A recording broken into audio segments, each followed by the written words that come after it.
celebrating the power of possibility.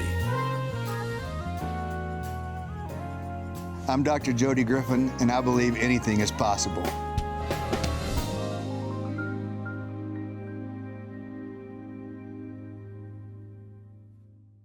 My guest this week on Anything is Possible is Dr. Jody Griffin. Thank you for joining us today. Thank you for having me. In full disclosure, this is my dentist, responsible for my smile. And I've been so excited to have this conversation with you because I consider you more of a friend than a dentist. Yeah, absolutely. And I've known you for a really long time Just don't now. say that. And I like you more the longer I know you. So thank you for the honor of having you on the broadcast. Where does your life story start? Oh, gosh.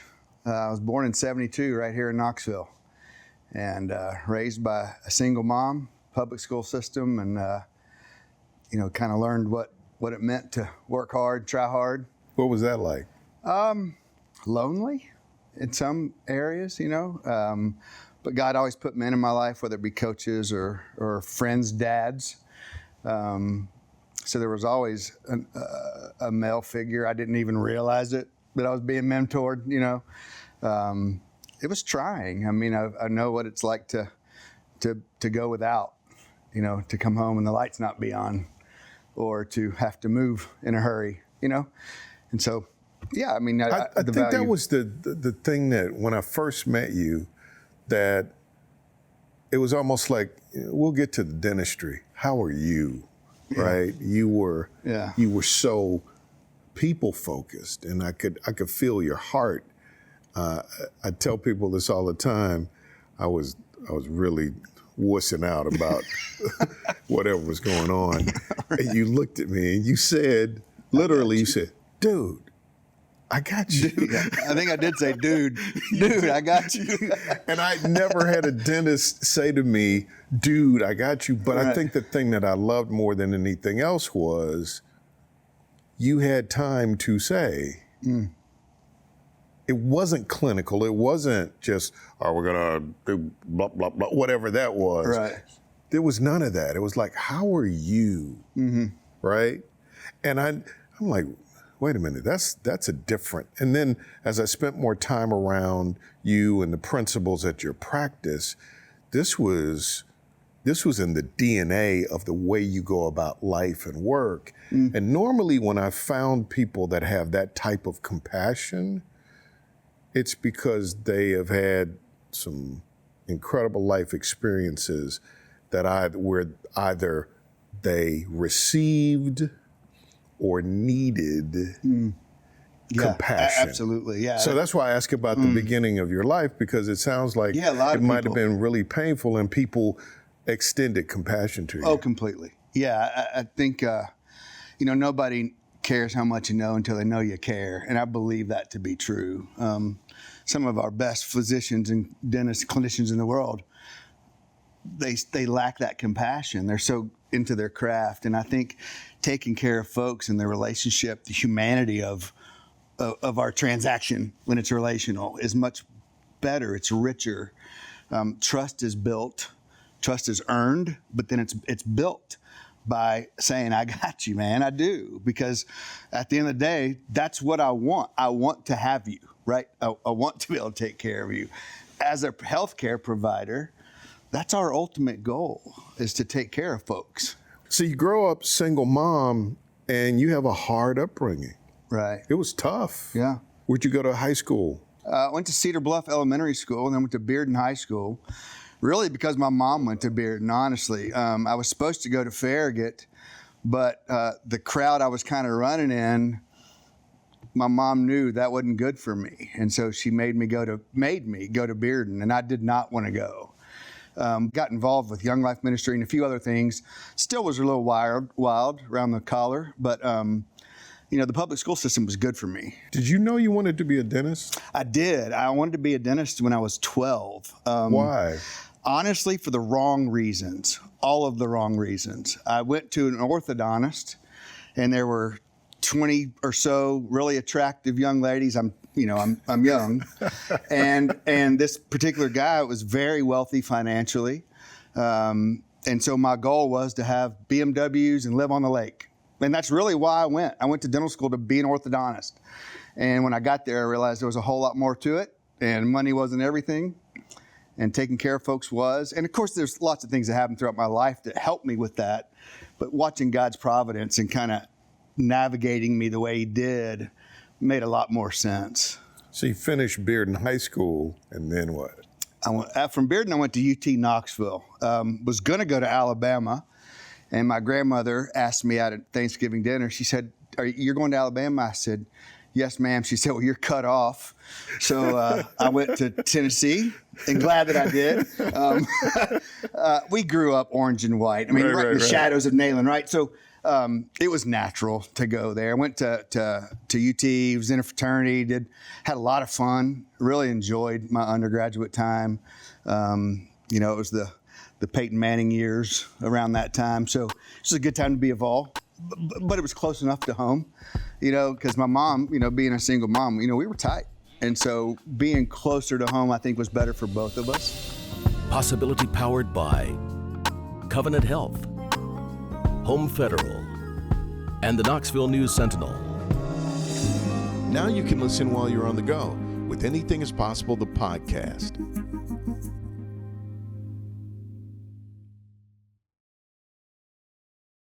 So then you go to UT's dental school as well? Yes, sir. I go to dental schools in Memphis. And someone from small town Tennessee, Memphis is a different city. It was a lot. The racial barriers there, things that I hadn't been exposed to really, the segregation and things. It was just a different time.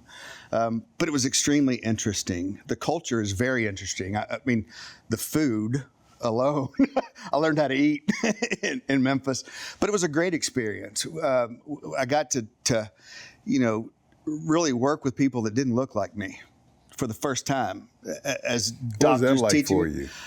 It was interesting. I mean, stereotypes got broken down, and being in West Knoxville and Bearden at that time, we were very white. There were very few black folks at Bearden at the time.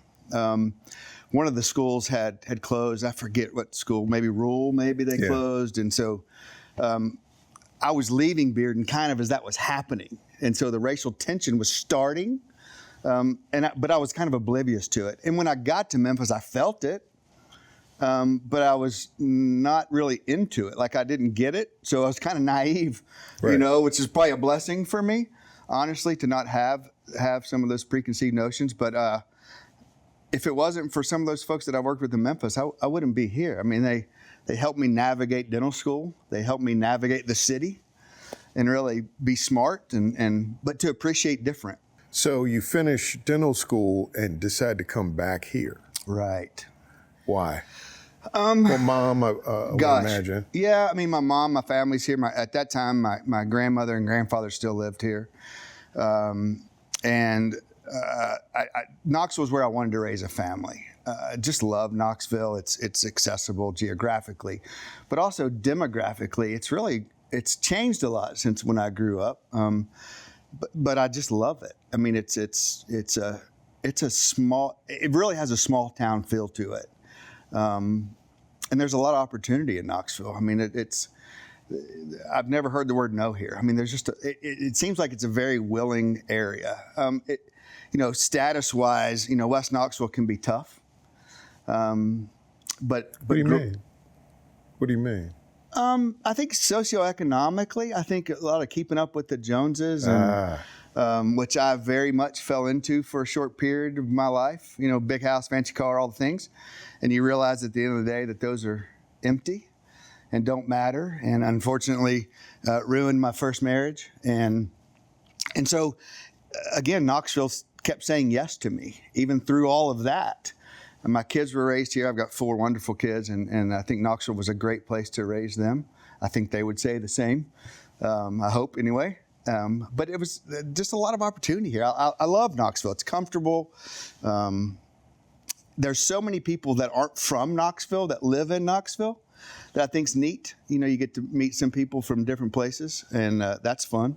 So have you been at the practice you're at since you came back? Yeah, actually, ironically, my best friend Michael that I mentioned earlier, his wife was a hygienist at Cornerstone, where I'm at, and she said, "Hey, come meet these folks." Like, nah, I mean, I'm not interested. I had another opportunity, and she goes, "I'm telling you, just come show up." And so I show up, got my backpack on, and looked like I just got out of middle school, and I fell in love with the place. I fell in love with the men, honestly. I didn't know much about dentistry getting out of dental school, right? But the guys that started Cornerstone, there was something different about them, and I couldn't figure it out. I don't know what's in the water over there. Man, these guys were top-notch men. Unbelievable. Yeah. And what was surprising to me was how faith was so central to the practice. Right. It absolutely blew my mind. In fact, you invited me to a staff meeting. We're sitting around the table, conference room, and you guys are handing out letters and notes that you'd received from patients. And then you guys, I hope this doesn't get anybody in trouble, but you guys were literally praying for patients. Not praying that more people would come. Right. Actually. Over our patients. Yeah. And I was just like, this is kind of different. Tell me what that did for you to be with that kind of cohort of dentists, because it seems like it changed the way you approach dentistry. Because you start out, I was pre-med when I was in college. I wanted to be a plastic surgeon for the same reason. Right. You know, that kind of thing. I thought, I'm going into plastic surgery. I'm gonna get this money. I'm gonna be on TV, whatever. And then something happens along the way, and purpose gets a hold of you, or life knocks you flat on your butt, and you got to figure out what life is really about. And I think that's one of the things I loved about getting to know you through the years. We've had these real conversations, the real ones. So talk about what that did for you to be a part of that. The four guys really changed the way I looked at life in general. I mean, faith was something that we knew, right? But but it was on Sunday and Wednesday night, or, it wasn't vocational.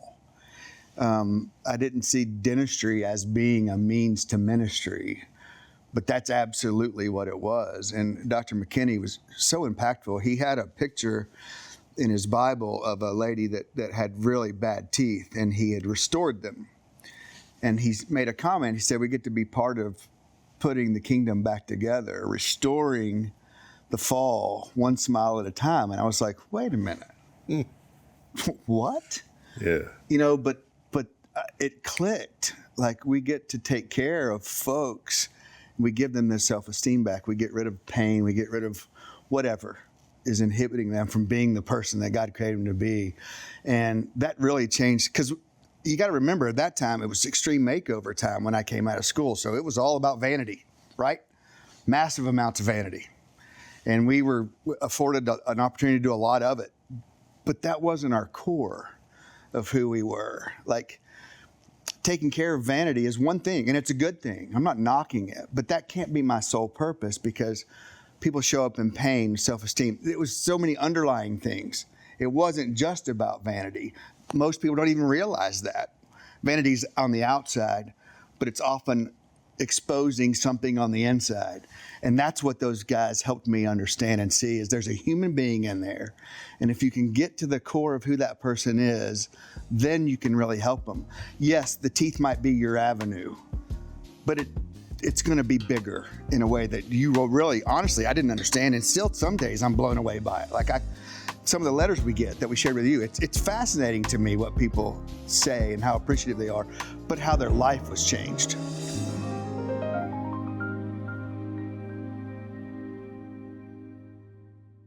Now, take us with you with Anything is Possible, the podcast. Stream new episodes weekly wherever you get your podcasts.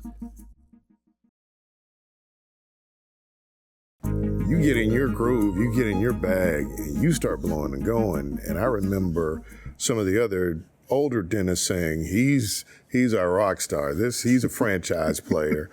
And I'm watching your career ascend. And then, as I mentioned, he is a nerd, because I remember we were we were having lunch at someplace, and you said, and this is long before this was popular, you said, robots.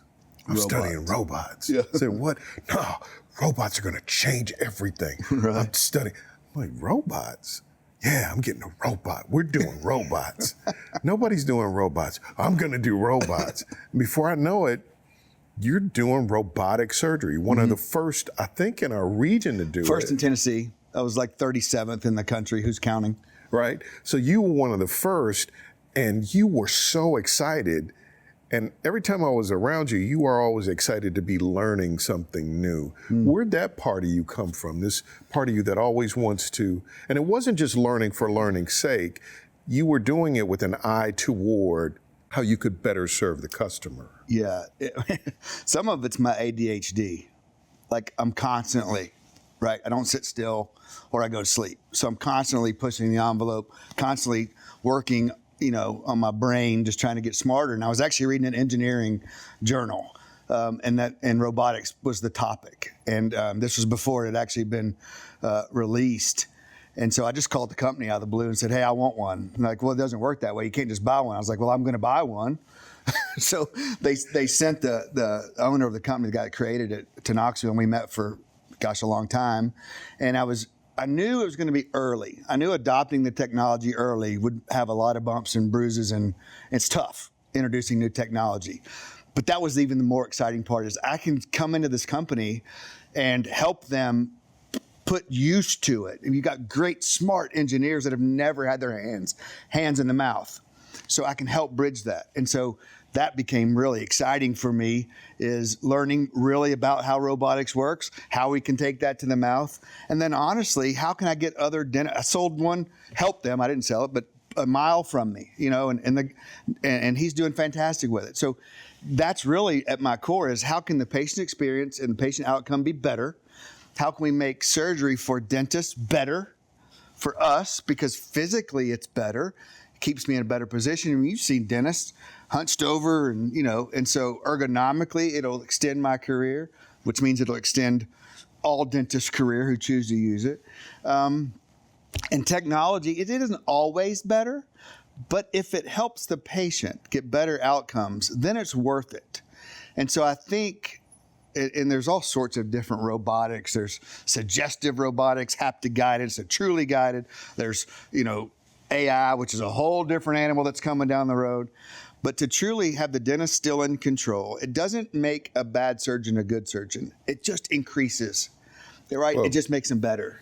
So here you are, you're blowing and going, you're getting into robotics, your life is going like this, and then you hit some major turbulence, as all high flyers do. Yep. Talk to me about what life has taught you.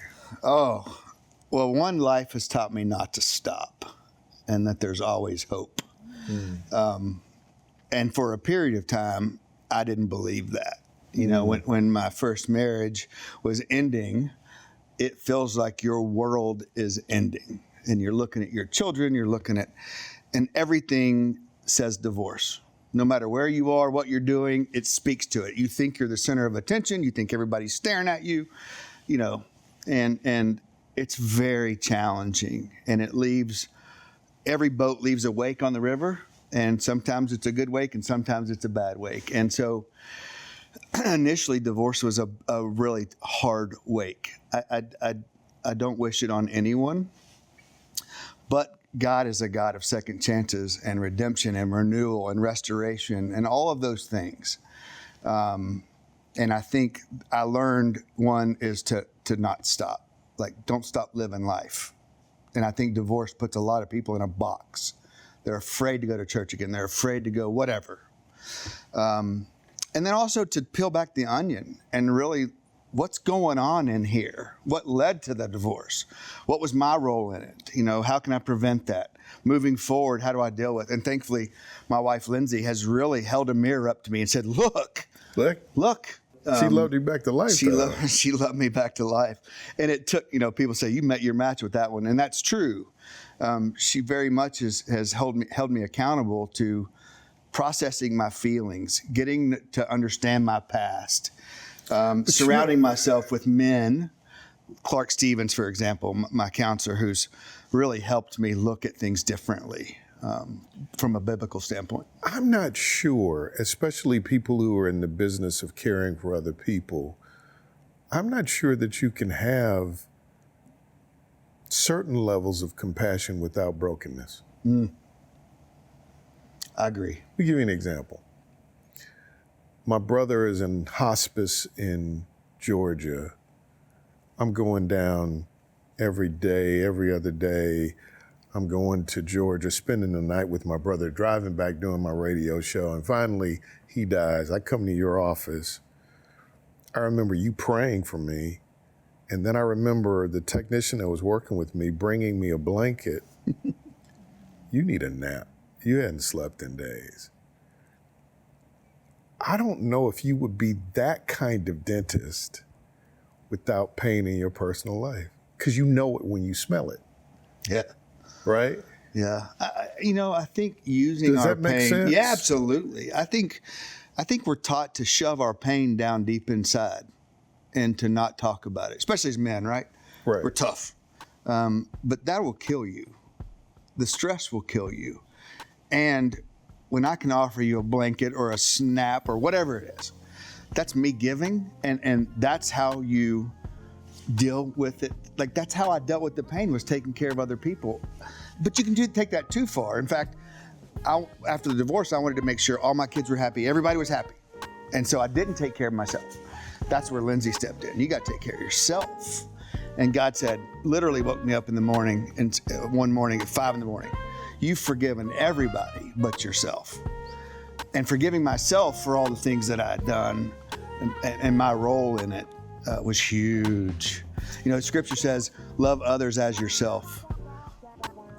Let's take a break. And in part 2 of our conversation, I want to talk about men and God and where he has you now.